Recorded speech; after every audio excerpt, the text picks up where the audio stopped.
اللہم صلی وسلم علی النبی وعلی آلہ واصحابہ وبارک وصلی وسلم علیہ. بعض باتیں اتنی ضروری ہیں کہ جس قدر وہ بیان ہو جائیں بیان کم ہے اور ضرورت زیادہ ہے. اکبر بادشاہ کو ایک زمانے میں جب وہ رحم دل اور معتدل مسلک کا مسلمان تھا تو اس کو شوق پیدا ہوا کہ میں بھی ایک اسلامی آئین لکھوں، اور اس کا نام رکھا گیا آئین اکبری. تو فیضی وغیرہ سے پوچھا کہ کس طرح لکھو گے؟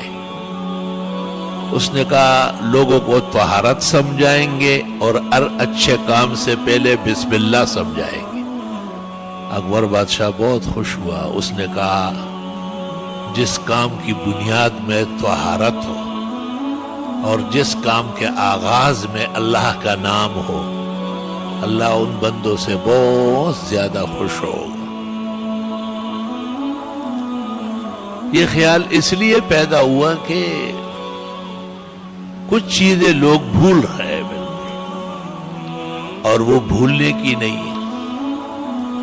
مثلا ایک آدمی ایک اچھا کام کر رہا ہے تو بسم اللہ پڑھ لے، بسم اللہ الرحمن الرحیم. کھانا کھا رہا ہے، کتاب دیکھ رہا ہے، کپڑا پہن رہا ہے، کسی سے کوئی چیز لے رہا ہے، دے رہا ہے، بسم اللہ پڑھنے سے کیا ڈیزل اور پیٹرول خرچ ہوتا ہے؟ عادتیں اچھی ہو جائے گی نا. اللہ کتنے اچھے کام اللہ ہم سے لے رہے تو بسم اللہ زبان پر ہونا چاہیے. طہارت خانے سے اب ویسے ہی نکل آئے، بھائی بیسن پر ہاتھ دھو لینا اچھا ہے. وضو تو ہر وقت ضروری نہیں ہے. پیغمبر نے کہا ما امرت کل ما بلت انا اتوضا، مجھے یہ تو نہیں کہا کہ میں جب بھی پیشاب کروں وضو ہی کرتا رہوں. علماء دین کہتے ہیں امت کی سہولت کے لیے آپ نے اس کو فرمایا، لیکن یہ ضرور ہے کہ آدمی ہاتھ دھوئے، منہ کنگالے. اس کو وضو لغوی کہتے ہیں، مختصر وضو. اس کا بھی فائدہ ہے، بہت برکت ہے. بھئی نعمت جو پانی کی ہے اس کا یہ بھی تو شکر ہے کہ ہمیں تو کنٹرول سے استعمال کرنا ہے. 3 دفعہ ہاتھ دھونے، 3 دفعہ کلی کرنی ہے، 3 دفعہ ناک دھونا ہے. قصدن نہ 2 دفعہ جائز ہے اور نہ 4 دفعہ جائز ہے. ہدایت میں لکھا ہے کہ کوئی ظالم ہی آگے پیچھے ہوگا.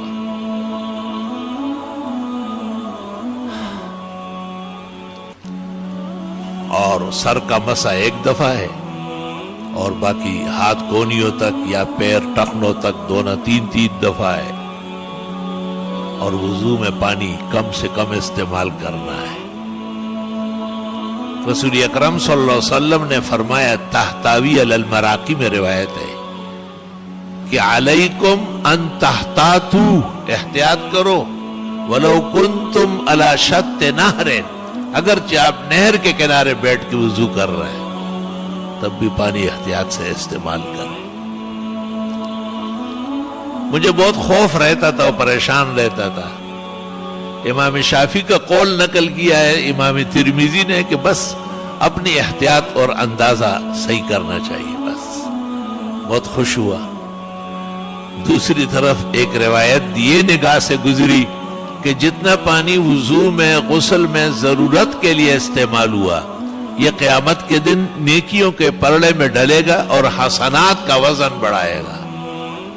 اور جو پانی اسراف کے طور پر زیادہ بے ضرورت استعمال کیا گیا، اللہ تعالیٰ حفاظت فرمائے، اللہ اس شرمندگی سے بچائے، وہ بدیوں کے گناہوں کے پلڑے میں ڈل کر گناہوں کا وزن بڑھائے. تو ایک تو کام کرتے وقت، کسی چیز میں ہاتھ ڈالتے وقت بسم اللہ بسم اللہ. علماء کہتے اتنے بھی کافی ہے. بسم اللہ، بسم اللہ الرحمن الرحیم، بسم اللہ الذی لا یضر مع اسمہ شیء فی الارض ولا فی السماء وهو السمیع العلیم. شرح شمائل میں ہے، ابراہیم بیجوری نے لکھا ہے کہ جب یہ دعا پڑھ لی جائے نا تو چاروں طرف مشرق مغرب شمال جنوب ہر طرف سے اللہ تعالیٰ ملائک کو حکم دے دیتا ہے کہ یہ کیا کہہ رہا ہے، بھاگو نا. چاروں طرف سے اس کی حفاظت کے لیے فرشتے کھڑے ہو جاتے ہیں، کیونکہ اس میں یہ ہے کہ میں اس اللہ کے نام سے شروع کرتا ہوں کہ اس کے نام کے بعد کوئی مخلوق نہ آسمان کی اور نہ زمین کی کچھ بگاڑ سکتی. اتنا بہترین کلمہ ہے. ہم پورا دن لگے رہیں گے اتنی بڑی بات نہیں کر سکتے جو پیغمبر نے وہی سے کہی. بسم اللہ الذی لا يضر مع اسمہ شیء فی الارض ولا فی السماء وہو السمیع. بچے ڈرتے ہیں بھائی، آپ کے اوپر حق نہیں ہے ان کا کہ آپ کلمات پڑھ کے دم کریں. یہ کلمہ پڑھو نا، آیت الکرسی پڑھو، آخری 4 کل پڑھو 3 دفعہ. تمام بزرگوں کا عمل ہے. اب دیکھو فائدہ ہو رہا ہے یا نہیں. بھائی ہماری کیا محنت مشقت ہے، کچھ بھی نہیں ہے. آپ کہے یا اللہ اس میرے کم عمل میں تھوڑی محنت میں زیادہ اجر عطا فرما. اللہ خوش ہوتا ہے اس سے. کسی کے ایک آنسو سے ہزاروں دل دھڑکتے ہیں، کسی کا عمر بھر رونا یوں ہی بیکار جاتا ہے.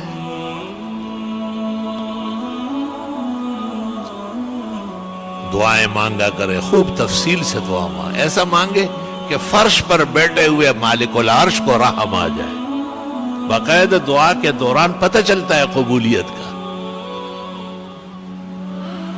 وہ مولانا ضیاء القاسمی ہمارے بہت بڑے خطیب اور مناظر تھے اہل حق کے. انہوں نے کہا میں نے حج کیا اور حج میں بڑی مشقت کی لیکن مجھے اطمینان نہیں ہوا. میں نے کہا آنکھ سے آنسو گری نہیں رہا، یہ کیسے حج ہے؟ کہ سب کچھ مناسک ادا ہو گئے، حج مکمل ہو گیا، مقام ابراہیم پر آیا تو کہا وہاں ایک پختون جو ہے نا اللہ سے دعا مانگ رہا ہے اور کہتے ہیں ایک ہمارا بیل تھا اور ایک اس کا بچہ تھا یعنی بچڑا تھا. وہ دونوں ہم نے بیچے اور ریل گاڑی پہ بیٹھ گیا، کراچی اترا. آپ کے جہاز سمندری جہاز وہ سمجھتا تھا کہ اللہ تعالیٰ نے بھیجا ہے. کہا آپ کے جہاز پر بیٹھ کے یہاں آیا اور سب کہتے ہیں تمہارا گھر ہے، اب ہم کو معاف کرنا پڑے گا. تو مولانا نے کہا میں نے جلدی قاعدے کی شکل میں بیٹھ کے میں نے کہا یا اللہ اس مسلمان کی دعا میں مجھے بھی شریک فرما. کہا زار و قطار رونے لگا.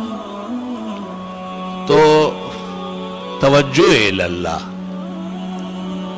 یہ ان اعمال کی بدولت پیدا ہوتی ہے. اللہ تعالیٰ نے ایسا نبی کامل و اکمل بھیجا ہے کہ جب ان کے بنائے ہوئے طریقوں پر آپ چلیں گے خود بخود تواضع و عاجزی آ جائے گی. وہ ایک عالم سے پوچھا گیا نا کہ سر ننگا کر کے دعا کر سکتے ہیں؟ اس نے کہا تواضع کے طور پر جائز ہے. دوسرے نے پیچھے سے کہا خلاف سنت ہے. وہ چپ ہو گیا. کیوں؟ کہ تواضع کبھی سنت کے خلاف تو ہوتی نہیں ہے اور جس کو آپ تواضع کہتے ہیں وہ غلط ہے. اس نے کہا سر ننگا کر کے دعائیں مانگنا یہ نبی کی عادت نہیں تھی. نبی سر ڈھکتے تھے، بازار میں بھی اور باہر بھی اور گھر بھی اور نماز میں بھی اور دن کو بھی اور رات کو بھی. علماء تو کہتے ہیں ننگے سر کھانا بھی نہیں کھانا چاہیے اور ننگے سر بیت الخلا بھی نہ جائے، وہاں بھی سر ڈھکا ہوا ہو. ہاں نماز والی ٹوپی رکھ لے، دوسری اختیار کرے. یہ بھی اسلام تھا اور یہ بھی دین تھا.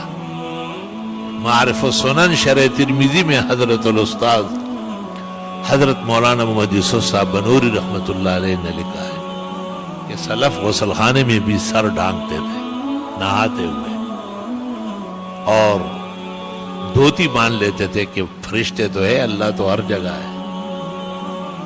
مفتی محمد شفیع نے بھی گناہ بے لذت میں لکھا ہے. اور کھانا کھاتے وقت اور بیت الخلا جاتے وقت سر ڈھانکنا یہ بھی لکھا ہے حضرت صاحب نے، اور لوگوں نے بھی لکھا ہے.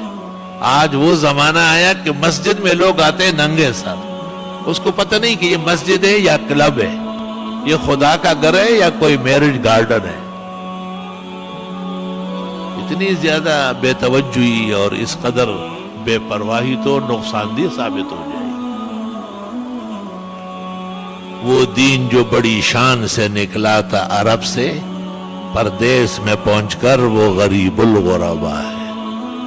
کس شان کا دین ہے اور کس قدر بے پرواہی برتی جا رہی ہے. بھئی آپ مسجد آتے ہیں، اللہ ہمیشہ آنا